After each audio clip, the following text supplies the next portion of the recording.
حضرت سیدنا جنید بغدادی کہتے ہیں میرے ماموں تھے حضرت سری سختی، میں اپنے ماموں سے ہی بیعت تھا، انہی کی خدمت میں رہتا تھا۔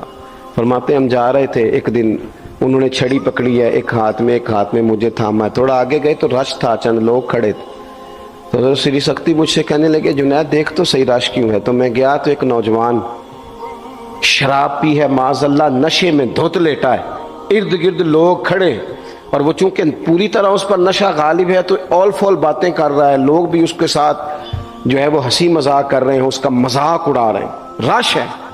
میں نے آ کے کہا حضور دفع کریں، ایک شرابی لیٹا ہے، لوگ بھی مذاق اڑا رہے ہیں اور بس ایسے شغل لگا ہوا ہے۔ سارے لوگ تماشبین نہیں ہوتے۔ ہاں حضرت فرمانے لگے نہیں جنید ایسے کیسے چلے جائیں، چل نہ مجھے لے چل۔ کہتے ہیں بوڑھے شیخ ہاتھ میں نے تھاما تو وہاں لے گیا، حضرت نے لوگوں کو ڈانٹا چلو دوڑو۔ پرانے زمانے میں لوگ بزرگوں کی حیا کرتے تھے، سب لوگ وہاں سے چھٹ گئے۔ کہتے ہیں مجھے فرمانے لگے جنید جا پیالے میں پانی لا۔ کہتے ہیں میں ایک پیالے میں پانی بھر کے لایا، انہوں نے اپنے بوڑھے ہاتھوں سے اس کا منہ دھویا، اس کے چہرے پہ پانی ڈالا، اس کا منہ صاف کیا اور اسے کھڑا کیا، اسے گھر بھیجنے کو کہا۔ کہتے ہیں وہ وہیں ایک کونے میں سائیڈ پہ ہو گیا تو حضرت نا منہ دھو کے نا تھوڑی دیر چپ کر گئے، پھر گزرے تو ان کی آنکھوں میں زور زور سے آنسو ٹپکے اور ہاتھ اٹھا کے کہنے لگے مالک میں تیرا کمزور بندہ ہوں، میں منہ دھو سکتا تھا، میں دل تو نہیں نہ دھو سکتا، جو میرے اختیار میں تھا میں نے کر دیا، باقی تو مقلب القلوب ہے، کر نہ کرم۔ یہ کسی ماں کا بیٹا ہے، کسی خاتون کا شوہر ہے، او بھائی جو نشے پہ لگ جائیں ان کے بچے باپ کے ہوتے ہوتے یتیموں جیسی زندگی گزارتے ہیں، لوگوں کے مانگ کے کپڑے پہنتے ہیں۔ کسی نے کہا تھا اگر دشمن سے زیادہ بدلہ لینا ہو تو اسے قتل نہ کرو، نشے پہ لگا دو۔ معاذ اللہ اتنا لوگوں نے کتنا عام نشہ ہو گیا۔ کہا اللہ میں نا منہ دھو سکتا ہوں، دل نہیں، دل تو دھو سکتا ہے، دھو دے۔ کہتے ہیں یہ کہہ کے حضرت اٹھے تو میں نے عرض کی حضور ویسے منہ دھویا کیوں آپ نے؟ تو فرمانے لگے اس لیے دھویا ہے کہ جب تک منہ سے بدبو آتی رہے گی جتنے لوگ سونگتے رہیں گے اس کے شرابی ہونے کے گواہ بنتے رہیں گے، میں نے اس لیے دھو ڈالا ہے کہ ہو گئے پیچھے جو ہو گئے مزید گواہ نہ بنے۔ حضرت سری سختی کہتے ہیں حضرت جنید بغدادی کہتے ہیں میں نے اسی رات تہجد کے وقت اٹھ کے حضرت کو وضو کرایا، میں نے ان کا بازو تھاما، میں ہی ان کو مسجد میں لے کے گیا۔ کہتے ہیں جب ہم مسجد میں پہنچے تو وہ کل دوپہر والا شرابی ہم سے پہلے مصلی پہ بیٹھا تھا۔ کہتے ہیں میرے دل سے آوازیں نکل رہی تھی شیخ دیکھ لو پھر مالک کتنا کریم ہے، آپ نے منہ دھو ڈالا تھا، رب نے دل بھی دھو ڈالا، کرم فرما دیا۔ کوئی ہو نا جو ایسا کرے۔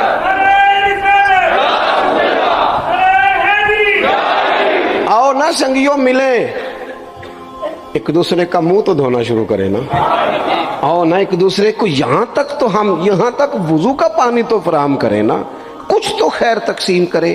اخلاق کی تربیت کا میں دیکھتا ہوں ہمارے وطن میں اضطراب ہے، بے چینی ہے، اس طرح کا ماحول بنایا گیا ہے کہ لوگ ایک دوسرے کے حق میں سخت ہو گئے ہیں، مزاجوں میں تلخیاں ہیں، لڑتے جھگڑتے ناراض ہوتے لوگ، بگڑتے کوستے ڈانٹتے شکوے کرتے لوگ۔ شکوہ جو ہوتا ہے نا یہ بندے کو بے چین کر دیتا ہے، شکر بندے کو سکون میں مبتلا کرتا ہے۔ شکوے آزمائشیں اپنے دلوں میں وسعت لائیں، ایک دوسرے کو اصلاح کی طرف لائیں، ایک دوسرے کو پیغام دیں، ایک دوسرے کی تربیت کریں، تھوڑا سا حوصلہ، تھوڑا سا صبر، تھوڑی سی گنجائش اپنی طبیعتوں میں پیدا کریں۔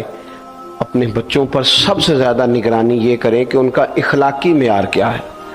اگر میں اور آپ خدا نہ خواستہ بچوں کو صرف یہ تربیت دیں گے نا کہ وہ پیسہ پیسہ پیسہ پیسہ، شادیاں بھی پیسے دیکھ کے کریں گے، تو یاد رکھنا پھر ایک دن وہ یہ بھی کہیں گے کہ ابا کاش تو کو ڈھابے کا کام کرتا تو آج ہمارے پاس بھی پیسے ہوتے۔ پھر باپ سے بھی پیسوں کا ہی مطالبہ ہوگا، پھر لوگ ماں باپ بھی پیسوں کے لیے چھوڑ کے چلے جاتے ہیں۔ پھر جب آپ نے تربیت جس چیز کی تھی تو نتیجہ بھی تو وہی برآمد ہوگا۔ یہ تو نہیں ہو سکتا کہ بندہ بیج کوئی اور لگائے اور درخت کوئی اور نکل آئے. یہ ہو نہیں سکتا. اگر ہم اپنے باپ سے روز جھگڑا کریں گے 5 مرلے کے لیے تو یاد رکھنا پھر ہمارا بیٹا 1.5 مرلے کے لیے بھی جھگڑا کرے گا. پھر معاملہ اس طرح کا مرتب ہوگا. ایک دوسرے کو اخلاقی پیغام دینا ضروری ہے. آخری بات آپ کی خدمت میں یہ عرض کرنی ہے اور یہ میری خواہش ہے کہ آپ اس پر زیادہ توجہ کریں گے انشاءاللہ. آپ سارے ویڈیو بنائیں, مجھے کوئی اعتراض نہیں, پر مہربانی کریں دیکھیں تو میری طرف نا. جب آپ لائیو چلاتے ہیں تو پھر اسی کو دیکھتے ہیں, وہ پھر کہتا ہے کہ یہ کمنٹس آ گیا تو دوسرا آ گیا. اللہ کرے میری بات آپ کے دل میں اتر جائے. آپ تھوڑی سی توجہ کریں, میں کیا عرض کرنا چاہتا ہوں, غور کریں میرے بھائی.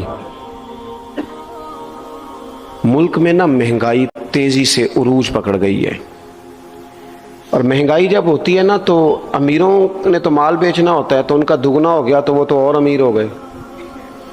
غریبوں کے لیے مشکلات بڑھ گئی ہیں. جو طبقات بیچارے تنخواہ دار تھے, کمزور تھے, میری طرف دیکھیں جناب, وہ اور کمزور ہو گئے. ہمیں زیادہ تو نہیں لیکن اتنا ضرور کرنا چاہیے. یہ قرآن پاک دے دیں جی, یہ مجھے دے دیں, لے لیا, تشریف رکھیں آپ. عزیز بھائی تھوڑا سا نا, زیادہ نہیں, 3 لوگ مل کے ایک غریب آدمی کا خیال تو رکھ ہی سکتے ہیں نا. لیکن غریبوں سے بھی عرض کروں گا, سہارا بندوں کو نہیں بنایا کرتے, سہارا رب رسول کو بنایا کرتے. کسی سے تھوڑی سی مدد لینا تو ٹھیک ہے, چلو آگے جانے کے لیے تھوڑا سا سہارا لے لیں کہ اب مشکل ہے تو یہ کراس نہیں ہو رہا رستہ, تھوڑا سا سہارا تو لے لیں. لیکن جو لوگ مستقل سہاروں پہ آ جاتے ہیں ان کا تو پھر اپنی طاقت ہی ساری ختم ہو جاتی ہے. گردن کو جھکا دیتا ہے خیرات کا پتھر, جہاں میں مانگنے والوں کے سر کبھی اونچے نہیں ہوتے. تھوڑی سی ہم نے ایک دوسرے کی مدد کرنی ہے. جو لوگ زیادہ مالدار ہیں ان سے میری گزارش ہے کہ تھوڑے سے خرچے کم کر لیں, اپنے ہاتھوں سے تقسیم کریں. یہ چھوڑ دیں کہ وہ میرے چچا کے جو بیٹے ہیں وہ میرے ساتھ اچھا سلوک نہیں کرتے, وہ فلانے ہیں, وہ ان کا سلوک اگر وہ کریں گے تو اللہ سے اجر لیں گے. آپ اگر ان کو محسوس کرتے ہیں نا وہ غریب ہیں, ماموں کے بیٹے, چچا کے بیٹے, گلی والے, محلے والے, تو تھوڑا تھوڑا کر کے اپنے بھائیوں کی مدد کرنی شروع کریں. دیکھو عید پہ کپڑے تھوڑے لے لو نا, ویسے بھی سوٹ کی ضرورت تو صرف عید پڑھنے کے لیے, بعد میں تو کپڑے بدل کے گوشت کرتے ہیں, تو بچے ویسے سوئے رہتے ہیں سارا دن. تھوڑی سی نا اپنے اضافی خرچے کم کریں. غربا کی تھوڑی, یہ عید گزری تھی نا چھوٹی تو شادیاں شروع ہو گئی تھی. میرے پاس لوگ بہت زیادہ آتے ہیں, چونکہ نیک آدمی سمجھ کے اچھا گمان کر کے لوگ دعاؤں کے لیے کہتے ہیں, تو ان کے دکھ سن کے نا تو کئی دفعہ سوچتے ہیں کہ یار یہ جو امیروں نے اتنے مہنگے مہنگے ہوٹلوں میں روٹیاں کھائیں, اتنی مہنگی مہنگی گاڑیاں پجارو, یہ اللہ کے حضور جواب بھی تو دینا ہے نا.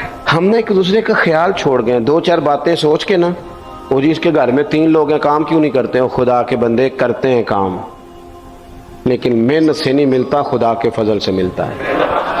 تیرے اوپر فضل ہے, تجھے اب باتیں آتی ہیں, لیکن کئی دفعہ سارے بھی کریں تو رزق جب ہی آتا ہے جب رب چاہتا ہے. ایک تو وہ لوگ ہیں جو ہاتھ پھیلا کے مانگ لیتے ہیں, ایک سفید پوش ہوتے ہیں, لا یسألون الناس الحافا, جو لپٹ لپٹ کے سوال نہیں کر سکتے. ان کو دیکھیں, بالخصوص اپنے بہن بھائیوں میں, قریبی رشتہ داروں میں, پڑوسیوں میں تھوڑی تھوڑی لوگوں کی مدد کریں, اور اپنے خرچے بتدریج کم کریں. خواہش تو بچوں کی طرح ہوتی ہے, ایک خواہش پوری کریں تو دوسری پیدا ہو جاتی ہے, دوسری پیدا کریں تو 4 خواہشیں اور کھڑی ہیں. یہ نفس تو بچے کی طرح ہے. اپنی خواہشات تھوڑی کم کر کے, یہ حکومتوں سے آپ امید نہ رکھیں. ہمارے ملک میں جتنی سیاسی جماعتیں حکومتیں کر چکی ہیں یا کر رہی ہیں, ان سے کوئی توقع نہیں. یہ بیچارے تو اپنے جھگڑوں سے باہر نہیں آتے, انہیں کیا خبر کہ غریب کہاں بستا ہے. جب تک بندہ وہاں سے ہو کے نہیں نا گزرتا جو اصل جگہ ہے.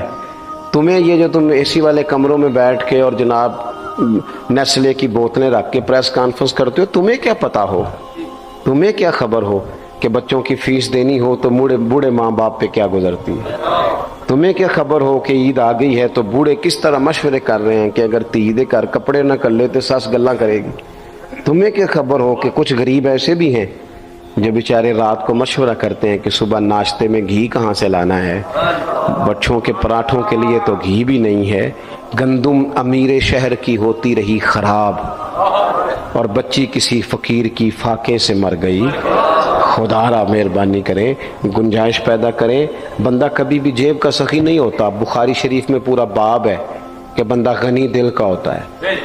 اپنے دل کا غنا اپنے اندر لائیں، جب آپ کا دل سخی ہو جائے گا ساری چیزیں ٹھیک ہو جائیں گی۔ اللہ تعالیٰ مجھے اور آپ کو توفیق عمل عطا فرمائے۔ پروگرام آگے چلے گا جی۔ اللہم صلی علی سیدنا و مولانا محمد معدن الجود والکرم وآلہ وبارک وسلم۔ اللہ ہماری حاضری کو قبولیت کا درجہ عطا فرما، ہمارے گناہوں کو معاف فرما، ہماری غلطیوں سے درگزر فرما، علم نافع عمل صالح کی توفیق عطا فرما۔ اللہ بیماروں کو شفا دے دے، مقروضوں کو قرضوں سے رہا کر دے، تنگ دستوں کو وسعت رزق دے دے، بے اولادوں کو صاحب اولاد کر دے، اولاد والوں کی اولاد کو فرما بردار بنا دے۔ اس مسجد کو، حاضرین کو، مہمانوں کو، بندوبست کرنے والوں کو، سب کو بہترین صلہ عطا فرما۔ اللہ تعالی ہمارا خاتمہ ایمان پہ فرما، دنیا اور آخرت میں ہماری پردہ پوشی فرما، امت کی خیر فرما۔ پاکستان میں نظام مصطفیٰ صلی اللہ علیہ وسلم کا سویرا طلوع فرما۔ اللہم رب اغفر وارحم وانت خیر الراحمین، وصلی اللہ تعالی علی حبیبہ محمد۔ آپ حضرات نا مسجد کا تقدس خیال رکھیں گے، مجھے جانے دیں گے، مجھے ہاتھ لگا کے آپ کو کچھ بھی نہیں ملے۔